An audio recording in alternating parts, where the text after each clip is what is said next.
welcome to my channel NeatNet. Guys, today we are going to discuss a very important topic which is protein trafficking.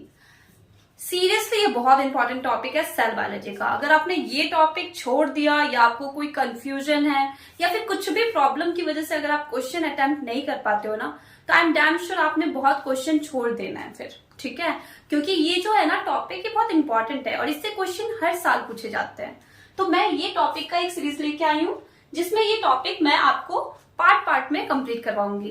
And I hope आपको पता ही होगा मेरा पढ़ाने का style, मैं बहुत लेमन लैंग्वेज में पढ़ाती हूँ जिससे कि आपको इजीली समझ आ जाएगा. तो without wasting time let's get started. Topic है हमारा प्रोटीन ट्रैफिकिंग. प्रोटीन ट्रैफिकिंग का मतलब क्या है कि प्रोटीन बनता है और उसके बाद जब हम उसे भेजते हैं वो प्रोसेस जो है वो कैसे होता है. ठीक है, उसमें सबसे पहला क्वेश्चन आएगा कि प्रोटीन जो है वो सिंथेसिस होता कहाँ है, कौन बनाता है प्रोटीन को. वी ऑल नो प्रोटीन जो है उसकी सिंथेसिस होती है राइबोसोम में. पता है ना इतना. ना अगर हम राइबोसोम में तो ये बन गया, लेकिन उसके बाद हमें क्या करना है, उससे काम करवाना है. जो भी उससे फंक्शन करवाने हैं वो कहाँ पे होंगे, जैसे ऑर्गेनेली में, सेल मेम्ब्रेन में, साइटोसोल में. तो ये सारा क्या ये खुद ही पहुंच जाता है या फिर हमें कोई प्रोटीन ट्रैफिकिंग के लिए चीजें जरूरत है, तो वो हम आज पढ़ने वाले हैं. तो जो प्रोटीन ट्रैफिकिंग में अगर डेफिनेशन की बात करें तो क्या होता है कि transport of protein from ribosome to functional area known as protein trafficking. ठीक है, हम क्या कर रहे हैं, हम प्रोटीन को बना रहे हैं और उसके बाद उसको ट्रांसपोर्ट कर रहे हैं. इसमें भी दो टाइप आपने पढ़े होंगे, एक तो को ट्रांसपोर्ट होता है और एक पोस्ट ट्रांसपोर्ट होता है. ठीक है, को ट्रांसपोर्ट क्या होता है कि बनते बनते हमने उसको फंक्शनल एरिया से भी कनेक्ट करके रखा है. ठीक है, लेकिन पोस्ट में क्या होता है कि पहले बन गया, ठीक है, हमारे पास प्रोटीन कंप्लीट हो गया, उसके बाद हम उसको एरिया में या फिर फंक्शनल एरिया या उसको जो भी काम करना है उस जगह पे हम उसको भेज रहे हैं. तो ये मैं आपको डिटेल में बताऊंगी. अभी हम इसके टाइप्स देखते हैं. पहले प्रोटीन ट्रैफिकिंग के टाइप्स के बारे में पढ़ते हैं.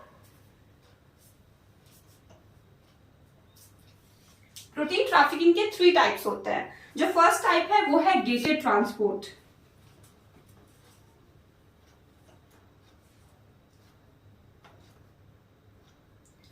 सेकेंड वन है हमारा वेसिकुलर, मतलब नाम से पता चल रहा होगा, वेसिकल्स के फॉर्म में हम इसको क्या करते हैं, ट्रांसपोर्ट करते हैं. ठीक है, और थर्ड है हमारा प्रोटीन ट्रांसलोकेशन, मतलब एक जगह से दूसरी जगह उसका ट्रांसलोकेट करना, वो उसका थर्ड टाइप है.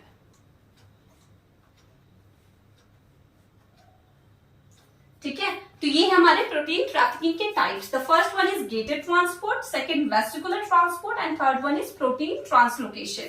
तो अगर हम गेटेड की बात करें तो गेटेड में हमें क्या देखने को मिलता है कि जो न्यूक्लियस है ना, जो सेंटर ऑफ द सेल है हमारा, न्यूक्लियस से अगर साइटोप्लाज्म में भेजना हो हमें प्रोटीन या फिर साइटोप्लाज्म से न्यूक्लियस में भेजना हो, तो ये जो है इसको हम क्या बोलते हैं, गेटेड. ठीक है, न्यूक्लियस से साइटोप्लाज्म, साइटोप्लाज्म से न्यूक्लियस. ठीक है, ये किसके थ्रू होता है, गेटेड ट्रांसपोर्ट के थ्रू, क्योंकि हमें पता है यहाँ पे हमें क्या चाहिए, न्यूक्लियर पोर चाहिए जिससे हम इसको ट्रांसपोर्ट कर सके. तो यहाँ पे हमें किसकी रिक्वायरमेंट है, न्यूक्लियर पोर की. वेसिकुलर, जैसे वेसिकुलर में क्या आएगा, ईआर से अगर हम ट्रांसपोर्ट कर रहे हैं उसको गोल्गी में या फिर और भी ऑर्गेनरी में, तो उसमें हम क्या यूज करते हैं, स्मॉल स्ट्रक्चर ऑफ वेसिकल हम यूज करते हैं. ठीक है, ये मैं डिटेल में आपको बताऊंगी. मैं जस्ट एक बार ओवरव्यू दे रही हूँ कि हमें समझ में आ जाए कि हम क्या पढ़ने वाले हैं. और थर्ड जो है वो हमारा क्या होता है, प्रोटीन ट्रांसलोकेशन. इसका मतलब क्या है कि साइटोप्लाज्म जो होता है ना, उससे अगर हमें ऑर्गेनली में सेंड करना है प्रोटीन, तो उसके लिए हम क्या यूज करते हैं, प्रोटीन ट्रांसलोकेशन. तो क्लियर हो गया. लेकिन अभी क्या है, टॉपिक जो है, जैसे मैंने आपको न्यूक्लियस बताया, ईआर बताया, गोल्गी बताया, तो इसमें आपको एक डाउट होगा कि आपको इसका स्ट्रक्चर मैंने नहीं पढ़ाया. तो मैं अभी पहले इसका स्ट्रक्चर बताती हूँ. ठीक है, जैसे एंडोप्लाज्मिक रेटिकुलम का हम स्ट्रक्चर पढ़ते हैं पहले, क्योंकि वेसिकुलर ट्रांसपोर्ट में कोई भी जो सिंथेसिस होता है वो कहाँ से स्टार्ट होता है, प्रोटीन की सिंथेसिस कहाँ से स्टार्ट होती है, एंडोप्लाज्मिक रेटिकुलम से, क्योंकि राइबोसोम जो है वही उसका सिंथेसिस कर रहा है. और राइबोसोम किस में आता है, एंडोप्लाज्मिक रेटिकुलम में. तो हम इसको समझते हैं कि एंडोप्लाज्मिक रेटिकुलम क्या होता है.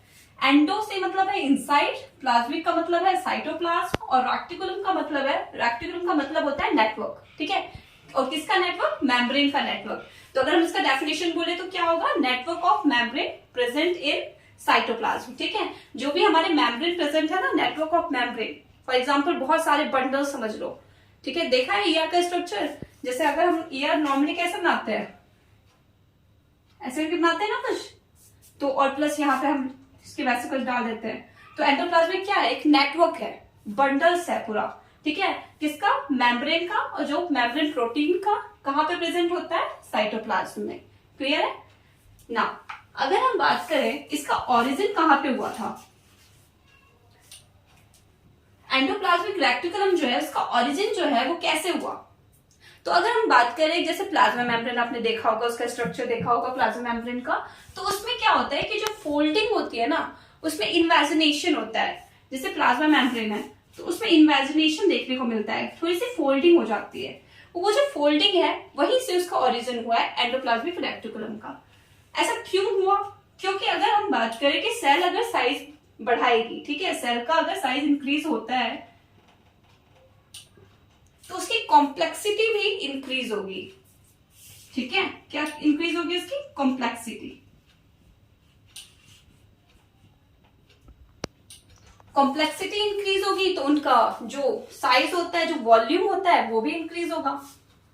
लेकिन क्या हुआ कि सरफेस एरिया इंक्रीज नहीं हुआ, मतलब उसको एरिया उतना नहीं मिला जितना उसका साइज हुआ। साइज बढ़ा, कॉम्प्लेक्सिटीज बढ़ी, प्लस वॉल्यूम भी बढ़ा, लेकिन उसका एरिया जो था ना वो उतने में ही उसको एडजस्ट करना था। जैसे ये अगर एक बाउंड्री में बनाऊं, न्यूक्लियर एनवलप बनाऊं, न्यूक्लियर मेम्ब्रेन बनाऊं, तो ये जो हमारा न्यूक्लियर प्लाज्मा मेम्ब्रेन अगर मैं बनाती हूँ तो उसमें क्या होता है, फॉर एग्जाम्पल ये मेरा एरिया है, डिफाइंड एरिया है, ठीक है। इसको इसी में एडजस्ट करना है।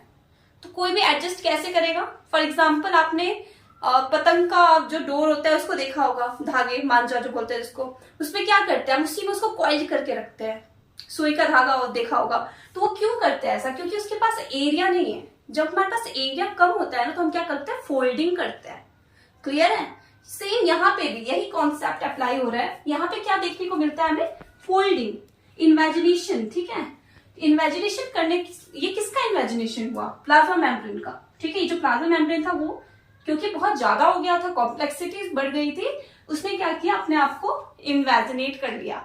जब इन्वेजिनेशन किया प्लाज्मा मेम्ब्रेन का, तो एट द सेम टाइम क्या हुआ कि ये सेपरेट हो गया, ये यहां से सेपरेट हो गया। जैसे ही ये सेपरेट हुआ तो हमने इसको क्या बोला, एंडोप्लाज्मिक रेक्टिकुलम। आई होप आपको क्लियर होगा, मैंने बहुत इजी लैंग्वेज में बताया है कि कैसे इसका ओरिजिन हुआ। क्लियर है। Invagination of plasma membrane and then वो सेपरेट हो गया हमारा प्लाज्मा मेम्ब्रेन से, और क्या किसका ओरिजिन हो गया, ईआर का। क्लियर है। नाउ सेकंड क्वेश्चन आता है कि टाइप्स कितने टाइप के हैं, क्या बस वही होता है स्मूथ और रफ, नहीं। अगर हम टाइप्स की बात करते हैं तो दो टाइप के देखने को मिलते हैं endoplasmic reticulum. The first type is nuclear endoplasmic reticulum and second one is peripheral. Peripheral का मतलब पता है, वही कवर पे जो मैं बोलती हूँ एक्सटीरियर साइड, जो एक्सटीरियर साइड में प्रेजेंट होता है, तो ये होता है हमारा पेरिफेरल। और न्यूक्लियर कौन सा होता है, जो हमारे जेनेटिक मटेरियल से जो डिराइव होता है, ठीक है। जेनेटिक मटेरियल के अराउंड जो प्रेजेंट है वो हमारे होते हैं न्यूक्लियर एंडोप्लाज्मिक रेक्टिकुलम। इसको हमने इतना डिटेल में नहीं देखना है। पेरिफेरल में दो टाइप्स होते हैं, एसईआर और आरईआर। एसईआर कौन से होते हैं, smooth endoplasmic reticulum, and RER is rough endoplasmic reticulum. Rough आपने जाना होगा, रफ क्यों बोलते हैं हम उसको, क्योंकि इसमें क्या प्रेजेंट है, राइबोसोम, है ना। लेकिन स्मूथ में क्या प्रेजेंट नहीं है, राइबोसोम प्रेजेंट नहीं है। राइबोसोम प्रेजेंट होता है और उसी से क्या होता है, प्रोटीन सिंथेसिस, ठीक है। प्रोटीन जो बनता है, जो प्रोसेस स्टार्ट हो रहा है, वो हमारा आरईआर से ही होता है, वो बहुत इंपॉर्टेंट है हमारे लिए। तो फिर एसईआर क्या करता है, एसईआर का क्या रोल है, तो एसईआर जो है उसके भी बहुत सारे रोल है, क्योंकि क्वेश्चन मेनली आपको एसईआर से ही मिलेंगे, ठीक है। डायरेक्ट क्वेश्चन मिलते हैं, क्या पूछता है क्वेश्चन में कि लिपिड सिंथेसिस कौन करता है, ठीक है, बताया ना, लिपिड सिंथेसिस कौन करता है, एसईआर।